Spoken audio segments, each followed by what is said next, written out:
hasn't always come that easy for me. Well, I've had a few. I never could have made it through without.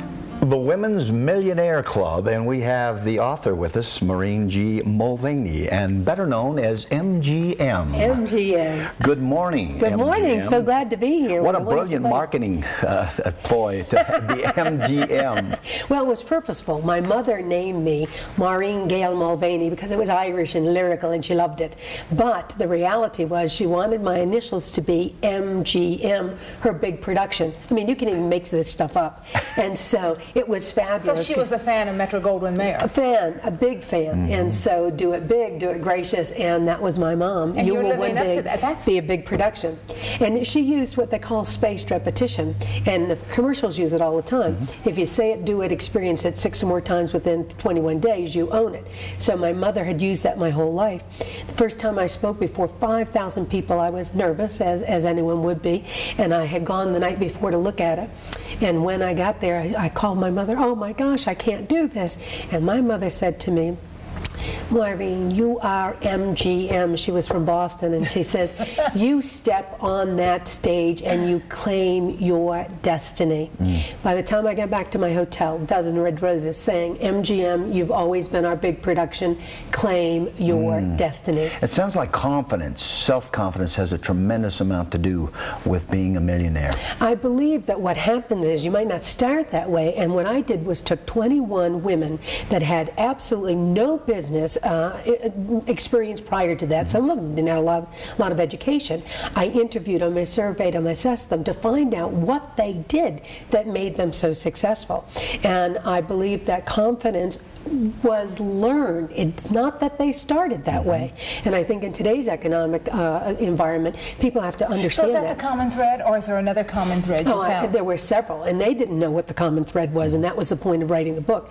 What is a simple recipe that we all can follow? Because 56% of the adults living in the United States of America today are women, which in my mind means that at least 80% of our children are learning poverty thinking, poverty skills, poverty beliefs, and that's absurd. So as an international speaker, I knew I had to do something. So that's why I began to write the book, to kind of pull out from these women that had already made it, what was the recipe? And it was a simple recipe that we all can follow.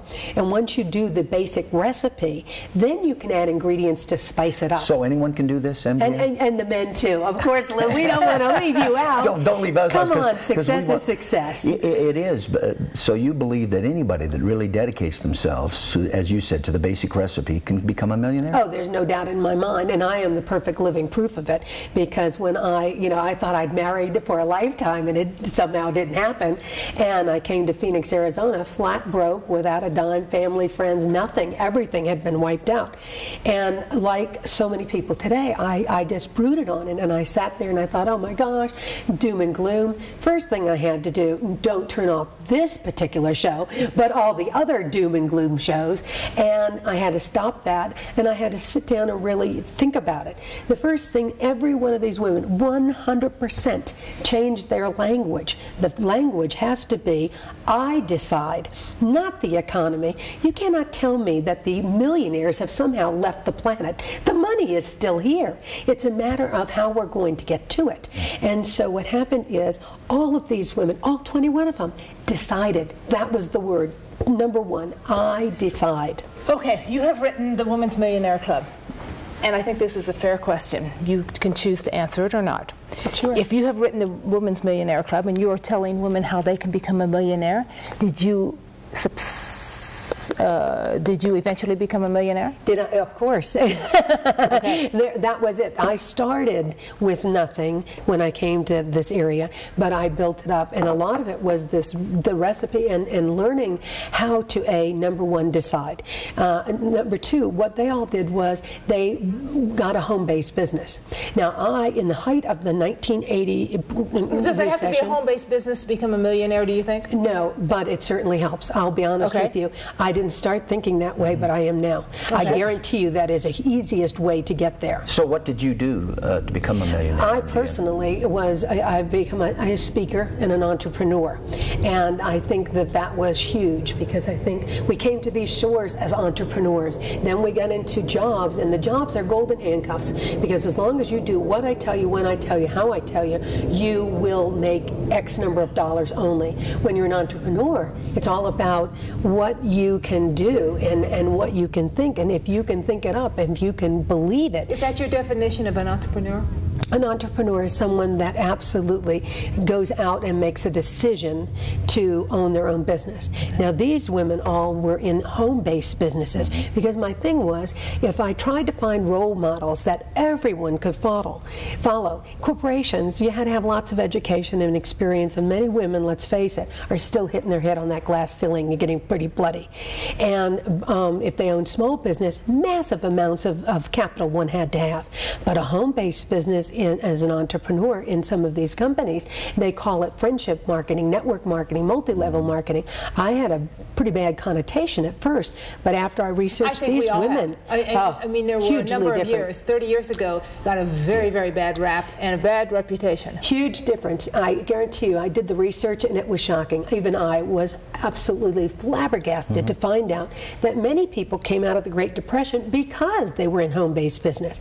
And how it got the bad rap was the bad guys saw something that was working and used it. They weren't going to emulate like Chrysler today. That model doesn't work anymore. Yeah. So it was the bad guys took it. The companies were great. MGM, how has the internet affected your book, or the way that you present it? I believe that you have greater access to so many more people. And I look at women today and say, look, you can still have a job if you choose to, but if you add on a home-based business with it, the internet is fabulous. My book became an Amazon bestseller simply because of Facebook. Learning how to use Facebook in such a way that people wanted to come along and join with me and say, I want to see that book. I want to know what that's all about. I want to hear what it's about. You said you became a speaker, speaking to women, telling them how they can do this. You became an entrepreneur. And did you open your own home-based business? Yes, I have opened my own home-based business. And actually, after doing my book, the research that I did for the book shocked me so much and floored me and gave me so much information. I said, oh my gosh, have I been making a mistake here? So what are you doing at home-based? Well, there's several different ones that I don't want to exactly go into each one of them, but I think all of and I left the names of the companies out of the book, and I'll tell you why. Because I wanted people to understand that it didn't matter which company you were in, because people say, well, I have to get in the right company. Honey, you have to get in the company that's going to fit you. You've got to get in a company. There's two ways they do it.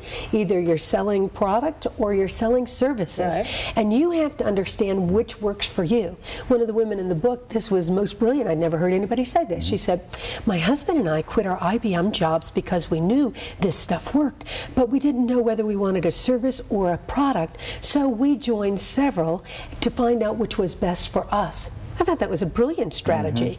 And when they did, they saw that a service worked better for them, and they both quit their jobs and got into this. But what's particularly good for a woman, for women in the world? I would say any of the home-based businesses. There's cosmetics, there's everything from foods and all kinds of things. I'm wondering if we can really divide it by gender anymore. Here it is. It is no Marie, please hold those thoughts. We got a break for commercial. Yes. When we come back, the author of the Women's Millionaire Club. You stay there.